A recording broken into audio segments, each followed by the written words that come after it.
चलते हैं equivalent rational number की तरफ। इक्विवेलेंट रैशनल नंबर्स क्या होते हैं?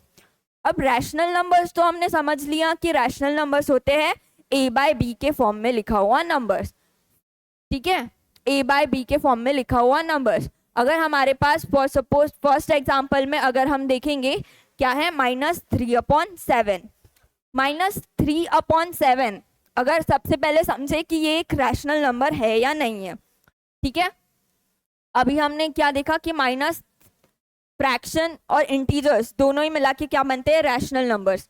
तो -3/7 को ऐसे लिख सकते हैं, -3 हमारा क्या हो गया, न्यूमरेटर, ओके, और 7 क्या हो गया हमारे पास, डिनोमिनेटर। 7 हमारे पास क्या हो गया, डिनोमिनेटर। तो -3/7 को ही a/b के फॉर्म में लिख सकते हैं, a/b के फॉर्म में, यस लिख सकते हैं, जहाँ पे -3 एक नेगेटिव इंटीजर है, 7 एक पॉजिटिव इंटीजर है, a/b के फॉर्म में लिख सकते हैं। अब ठीक है, तो ये क्या हो गया हमारे पास, ये हो गया हमारे पास रैशनल नंबर्स। अब रैशनल नंबर्स हो गया, तो अब हम सीखेंगे कि इक्विवेलेंट रैशनल नंबर मतलब क्या होता है। इक्विवेलेंट रैशनल नंबर का मतलब क्या होता है? फॉर सपोज अगर मेरे पास एक नंबर है 2/3, 2/3 अगर मेरे पास एक रैशनल नंबर है 2/3, इसका मुझे लिखना है इक्विवेलेंट रैशनल नंबर। तो कैसे लिखेंगे इक्विवेलेंट रैशनल नंबर को, हम कैसे लिखेंगे इसको? लिखने की एक सिंपल मेथड क्या होती है कि न्यूमरेटर और डिनोमिनेटर को किसी एक ही नंबर से मल्टीप्लाई करेंगे, न्यूमरेटर और डिनोमिनेटर को किसी एक ही नंबर से मल्टीप्लाई करेंगे। फॉर सपोज वो एक नंबर है 3, न्यूमरेटर को भी 3 से मल्टीप्लाई करेंगे, न्यूमरेटर को भी 3 से मल्टीप्लाई करेंगे और डिनोमिनेटर को भी 3 से मल्टीप्लाई करेंगे, ओके।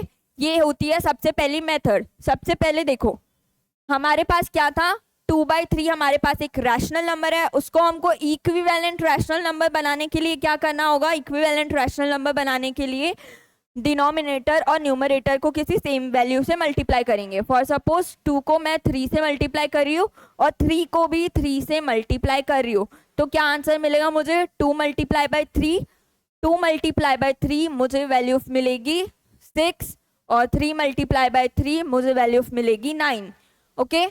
तो 6/9, 6/9 भी क्या है, इसको a/b के फॉर्म में बोल सकती हूँ, a/b का ही फॉर्म है। तो ये हो जाएगा इक्विवेलेंट रैशनल नंबर किसका, जो सबसे पहले हमारे पास प्रेजेंट था। सबसे पहले हमारे पास 2/3 प्रेजेंट था, उसको मैंने डिनोमिनेटर और न्यूमरेटर को दोनों को एक ही वैल्यू से मल्टीप्लाई कर दिया, आंसर आ गया 6/9। तो फिर उसको हम a/b के फॉर्म में लिख सकते हैं और उसी को हम बोलेंगे इक्विवेलेंट रैशनल नंबर किसका, 2/3 का, ओके, 2/3 का। उसी की तरीके से आप इसको, अब मैंने यहाँ पे 3 से मल्टीप्लाई किया, आप 2 से भी मल्टीप्लाई कर सकते हो, ठीक है, ऊपर नीचे डिनोमिनेटर न्यूमरेटर में 2 से मल्टीप्लाई कर सकते हो, 3 से, 4 से, 5 से, जो उस भी नंबर से आपको मल्टीप्लाई करना है उस नंबर से आप मल्टीप्लाई करके इक्विवेलेंट रैशनल नंबर ऑब्टेन कर सकते हैं, ठीक है। तो उसी तरीके से हम यहाँ पे एग्जांपल से समझेंगे कि सबसे पहले हमारे पास -3/7 एक रैशनल नंबर है। अब देखो -3/7 ये है, -3/7 इसको किससे मल्टीप्लाई किया है, इसको 2 से मल्टीप्लाई किया है, ऊपर नीचे 2 से मल्टीप्लाई करने के बाद क्या वैल्यू आती है, -3 × 2, क्या आंसर आता है, -3 × 2 -6, 3 × 2 क्या आता है, 3 × 2 आता है 6, और उसी के साथ -3 है तो यहाँ पे आएगा -9, तो -6 आ गया न्यूमरेटर में, और 7 × 2, 7 × 2 होता है 14। तो हमारे पास रैशनल नंबर क्या बन गया, -6/14। -6/14 अगेन a/b का फॉर्म है, ठीक है, a/b का फॉर्म है, और ये क्या है, एक रैशनल नंबर है, और -6/14 इक्विवेलेंट रैशनल नंबर है -3/7 का, ठीक है, क्योंकि -3/7 सबसे पहले हमारे पास रैशनल नंबर गिवन था, उसको equivalent rational number find out करने के लिए हमने क्या किया, उसको 2 से मल्टीप्लाई किया, ठीक है, आप 2 की जगह पे 3 से भी मल्टीप्लाई कर सकते हो ऊपर नीचे, आप 4 से भी मल्टीप्लाई कर सकते हो, 5 से भी मल्टीप्लाई कर सकते हो। ओके, इस तरीके से ये मेथड फॉलो करके आप इक्विवेलेंट रैशनल नंबर्स फाइंड कर सकते हो। अब हम दूसरा एग्जाम्पल देखेंगे। दूसरे एग्जाम्पल में हमारे पास क्या है, -4/9। -4/9 हमारे पास अगेन क्या है, एक रैशनल नंबर है। ठीक है, -4/9, -4/9 इसको हम a/b के फॉर्म में लिख सकते हैं।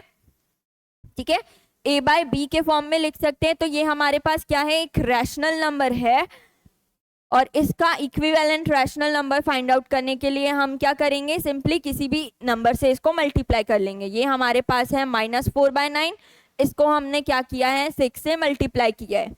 6 से क्या किया है, मल्टीप्लाई किया है। आप 6 के जगह पे 4, 5, 3, 2, 1 किसी से भी न्यूमरेटर और डिनोमिनेटर को मल्टीप्लाई कर सकते हो। ठीक है, बस ध्यान में रखने की एक बात होती है कि अगर हमने ऊपर 6 से मल्टीप्लाई कर रहे हैं तो नीचे भी 6 से मल्टीप्लाई करना होता है। अगर आपने नीचे भी नंबर चेंज कर दिया, फॉर सपोज न्यूमरेटर को 6 से मल्टीप्लाई कर रहे हैं हम, न्यूमरेटर को 6 से और डिनोमिनेटर को 5 से मल्टीप्लाई कर लिया, तो इक्विवेलेंट रैशनल नंबर नहीं मिलेगा। आपको न्यूमरेटर और डिनोमिनेटर में सेम नंबर से मल्टीप्लाई करना होगा। Okay, equivalent rational number find out करने के लिए। तो अब हमारे पास है -4/9, एक रैशनल नंबर है, उसका equivalent rational number find out करने के लिए उसको 6 से मल्टीप्लाई कर रहे हैं। यहाँ पे क्या है, 4 मल्टीप्लीकेशन है, 4 मल्टीप्लाई बाय 6 क्या होता है, 4 मल्टीप्लाई बाय 6 होता है 24। ओके, 24, और यहाँ पे -4 है, -4 है, इसकी वजह से यहाँ पे माइनस आ जाएगा, माइनस का साइन, तो -24। ओके, और 6 मल्टीप्लाई बाय 9 या 9 मल्टीप्लाई बाय 6 करो तो आंसर आता है 54। ओके, आंसर आता है 54। इसी तरीके से -24/54 ये किसका इक्विवेलेंट रैशनल नंबर है, -4/9 का इक्विवेलेंट रैशनल नंबर है, क्योंकि -4/9 हमारे पास गिवन था, हमने उसको ऊपर नीचे 6 से मल्टीप्लाई किया है। आप कोई भी नंबर से मल्टीप्लाई कर सकते हो तो आपको अलग एक इक्विवेलेंट रैशनल नंबर मिलेगा। ओके, इस तरीके से इक्विवेलेंट रैशनल नंबर को फाइंड आउट किया जाता है। अब बारी आ चुकी है हमारे चेक पॉइंट्स की। चेक पॉइंट्स में जो भी क्वेश्चंस है आपको सॉल्व करने की कोशिश करनी है। इस पॉइंट से आपको वीडियो पॉज करना है और चेक पॉइंट्स के सारे क्वेश्चन सॉल्व करने की कोशिश करनी है। अगर टॉपिक समझ में नहीं आया है तो वीडियो वापस से रिवाइंड करिए, टॉपिक को अच्छे से समझिए और चेक पॉइंट्स के सारे क्वेश्चन सॉल्व करने की कोशिश करिए।